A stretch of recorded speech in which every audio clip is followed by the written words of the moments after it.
If you need help creating your own website, Good Insight has you covered.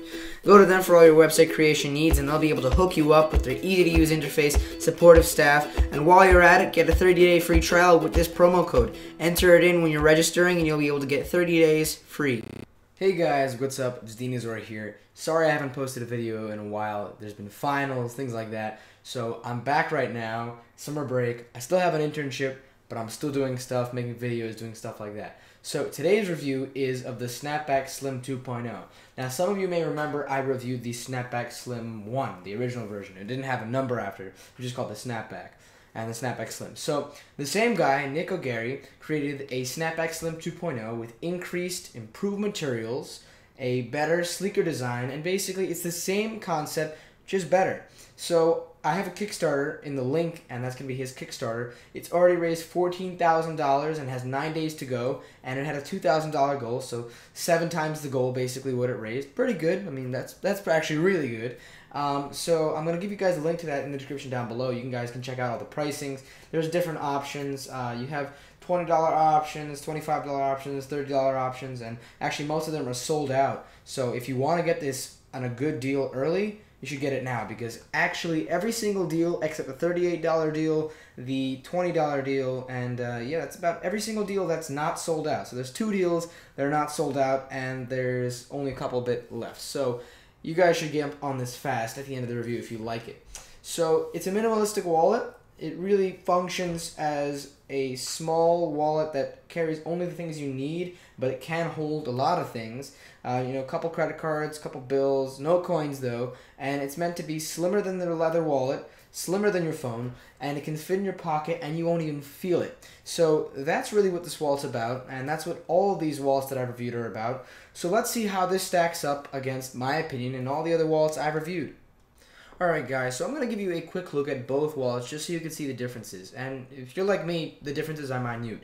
The only thing I could tell is that the older version had a much stretchier band and the newer version is a little bit more streamlined and not as stretchy. So once again, the differences in size are minute. I mean, the new one is slightly larger, which gives you more room for your credit cards. In the old one, I knew that more of the credit cards hung out, so it was a little bit more unsafe in terms of keeping them in there, but nevertheless, both of them keep the credit cards in the wallets perfectly. I mean, there's really no issues, so they're actually really similar.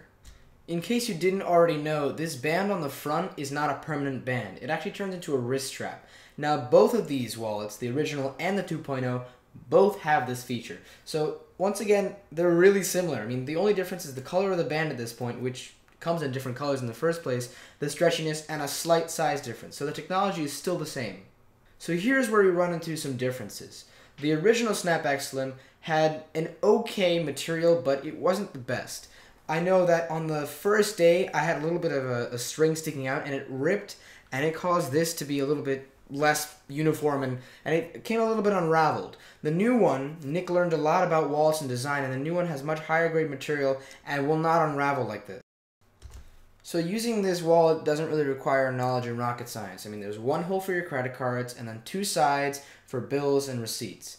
You just put all your credit cards in the top. I mean, it should be streamlined. At first, the wallet's going to be a little bit tight because of the fact that it's been sitting just compressed. But as soon as you give it some time, it will open up as you put the cards in there, and it will be a lot more streamlined and flat. If you actually look at the thickness of this is no thicker than, an iPhone. It's actually a lot thinner than an iPhone. And in terms of a leather wallet, this is thinner than an empty leather wallet. And that's pretty cool. The procedure for getting your bills in is very similar, except you have to do a little bit of a trick. You have to fold this into 1/4 of its original size, and then put it into the band. You can put this in the credit card slot, although I recommend the band because it's a little bit tight in that credit card slot.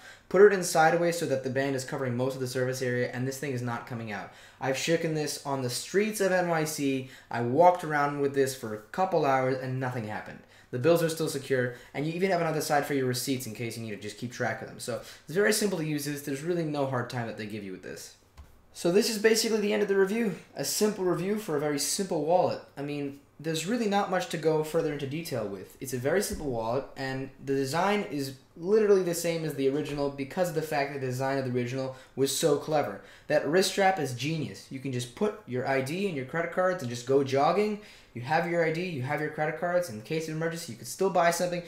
You have everything, and even if you don't have pockets, if you're like a girl, you don't have any pockets in your shorts or something like that, you're fine. It's on your wrist, and it's not that heavy. So this is great for minimalists. Keep a couple bills, up to 10 credit cards in here. Allow that stretching a little bit, and keep your receipts. Hold on to them, for taxes and all that. So it's very simple. It's minimalist. It's genius, and the material is now upgraded. It's not going to tear, not going to break, nothing's going to happen, and I say it looks great. So if you guys are interested, there's a Kickstarter link down below. I'll also link you guys to Nick's website. And yeah, speaking of Nick, thank you so much to Nick for sending this out to me. Sorry for the review being so late. Finals, all that kind of stuff, messed with everything. And yeah, so with that, guys, rate, comment, and subscribe, and go check out this wallet in the description.